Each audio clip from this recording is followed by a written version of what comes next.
شکریہ۔ یہ جو اس وقت پاکستان کے اندر سیلاب، بارشیں، گاؤں دیہات، لوگ در بدر، یہ پانی کا جو نظام ہے، خاص کر کے آپ جس ادارے سے وابستہ ہے، دریا نظام جو ہے اس کا بچانے کے لیے ایک ادارہ ہے انڈس ریور سسٹم اتھارٹی، اس کے آپ سند سے نمائندے بھی ہیں، ایک نظام ہے دریا کا، مگر اس کے باوجود یہی دریا لوگوں کو ڈبو رہا ہے، اسی پہ سیاست بھی ہو رہی ہے۔ کیا ہماری اپنی، آپ کے ادارے، پاکستان کے باقی اداروں کی غفلت ہے یا لوگوں کی غفلت ہے مجرمانہ، جس کی وجہ سے ہم خود اپنے آپ کو ڈبو رہے ہیں، جہاں ڈبوئے جا رہے ہیں، جہاں ہو کیا رہا ہے؟ بہت اہم کوشچن ہے۔ آئی تھنک یہ ایسا سوال ہے جو پاکستان کی پائیدار ترقی اور ہمارے نسلوں کے فیوچر کے حوالے سے یہ سوال بہت اہمیت رکھتا ہے کہ ہم اس کو کس طرح سے ٹیکل کرتے ہیں۔ ادارتی لحاظ سے اگر دیکھا جائے تو Indus river system authority regulatory authority ہے۔ وہ یہ ہے کہ جتنا پانی سرفیس آتا ہے دریاؤں میں، اس کو 1991 اکارڈ کے تحت بانٹنا ہوتا ہے۔ فلڈ مینجمنٹ اسپیسیفکلی وہ ایک جو صوبوں کے جو ادارے ہیں اریگیشن ڈپارٹمنٹ کے، فیڈریشن میں فیڈرل فلڈ کمیشن بنا ہوا ہے، اور ان وے وابڈا بھی اس پہ ایک کردار ادا کرتا ہے۔ اچھا، دوسرا جو آپ نے بات کہی وہ مجھے ڈاکٹر گلبرٹ ایف وائٹ 1945 کی، وہ بہت بڑے جغرافیکر تھے اور بیسک انوائرمنٹل انڈرسٹینڈنگ، ماحولیات کے سمجھنے کے ایسے سمجھے کہ بانی تھے۔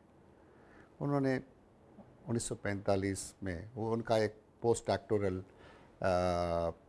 تھیسس تھا اپنا پی ایچ ڈی کے لیے 1942 کا۔ انہوں نے کہا مقصد ایک سینٹنس میں یہ ہے، سیلاب تو خدا کی طرف سے آتے ہیں لیکن نقصانات ہم انسان۔ آپ نے پانی بانٹنے کی بات کی، جب سرشتہ ہے پانی بانٹنے کا، جب یہ سیلاب آتا ہے باہر سے، جیسے انڈیا نے ابھی پانی چھوڑ دیا، یہ بھی کیا پھر چاروں صوبوں کو اسی ترتیب سے چھوڑا جاتا ہے، سب کو ساتھ ڈبونے کی پلاننگ ہوتی ہے، یا کوئی ایک صوبہ اس کو نقصان اٹھانے کے لیے تیار ہوتا ہے؟ آپ دیکھیں، بنیادی سمجھیں، جب ہم انڈس ریور سسٹم کی بات کرتے ہیں، یہ انٹیگریٹڈ ہے، مربوط ہے۔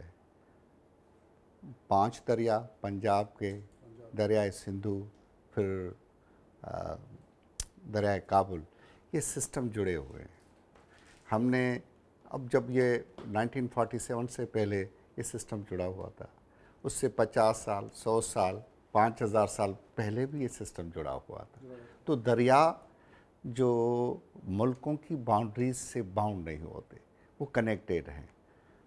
جب پانی جہاں پہ بھی زیادہ ہوگا وہ ڈھلوان کی طرف نیچے سے آئے گا۔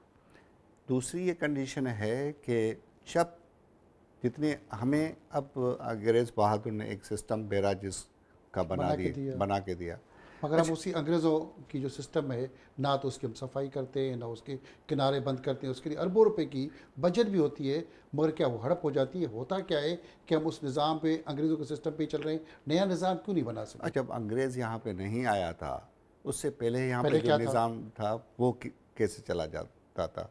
وہ جیسے فیڈرلزم سے پھر انڈسٹریلزم، پھر کیپٹلزم، پھر نیو لبرلزم، یہ ساری چیزوں پہ ہم نہیں جاتے۔ ہم آپ کا جو پہلا سوال ہے نا، اس پہ دوبارہ آ جاتے ہیں۔ اب یہ ہے، 2 چیزیں اس میں اہم ہیں بھٹو صاحب۔ ایک نیو نارمل کسی بھی چیز کا، آپ کو یاد ہوگا آپ بچپن میں جب ساون لگنے سے 1 یا 2 مہینے پہلے والدہ محترمہ کہہ دیتی والد صاحب کو آپ دیکھ لیں چھتوں پہ لیپا وغیرہ آیا ہے، پرنالے وغیرہ صاف کیے ہیں۔ یہ سارا جو نظام تھا وہ ایکسپیکٹیشن تھا، ایک نارمل تھا اس وقت کی بارشیں ہوں گی، زیادہ بھی ہوں گی، کم بھی ہوں گی۔ اسی طرح سے جب یہ نیو نارمل کا پہلے تو 2008 کی یہ فائنانشل ریسیشن کے سامنے آیا، اس کا مقصد ہے نئی رواجی عام حالت۔ ہم نے अगर पिछले 2010 से लेके अब तक देखें, 2010, 2014, 2017, 2011, 2012, 2020, 2022, 2025, तो जो रेनफॉल है और फ्लड्स है, उनकी इंटेंसिटी और उनकी फ्रीक्वेंसी तब्दील हो गई। ये हमारा न्यू नॉर्मल है। अब इस तरह से फ्लड्स आते रहेंगे और पानी बढ़ता रहेगा।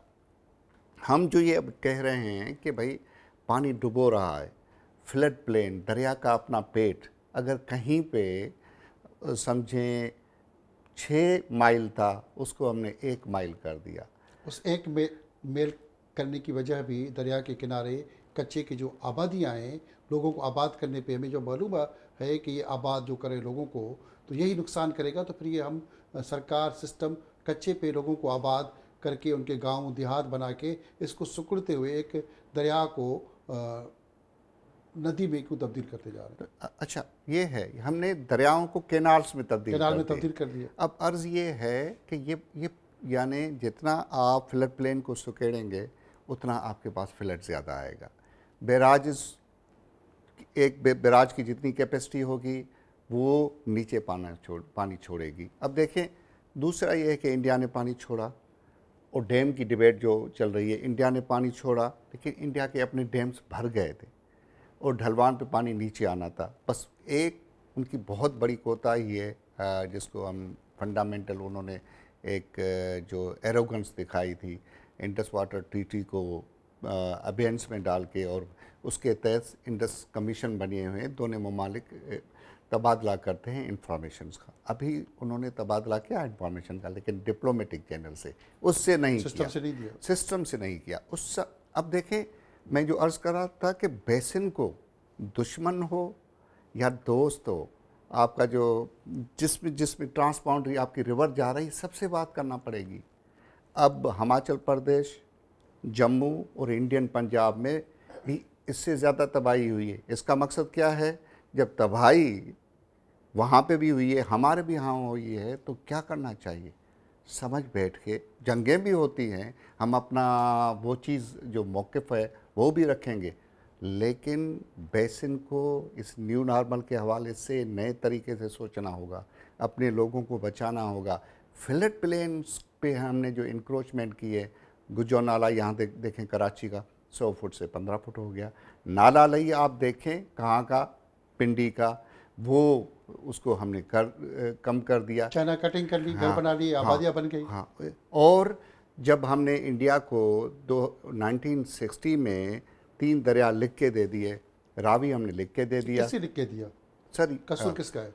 सर ये उस वक्त आप देखें 1 यूनिट था और जनरल अयूब थे, कोई डेमोक्रेटिक या सूबों की रिप्रेजेंटेटिव हुकूमत नहीं थी, और इस वजह से हमने ये समझा कि इंडिया भी कहता है कि इंडस बेसिक ट्रीटी में हमें नुकसान हुआ है, हम भी कहते हैं हमें नुकसान हुआ है, फिर ये भी कहते हैं कि सबसे कामयाब है, लेकिन दरिया बांटे दिए नहीं जाते, शेयर किए जाते हैं।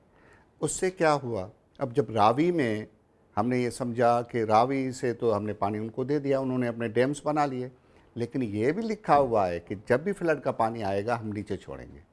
अगर फ्लड का पानी नहीं आएगा, उनके गंदे नालों के बारे में भी लिखा हुआ है कि वो पानी आएगा हम छोड़ेंगे।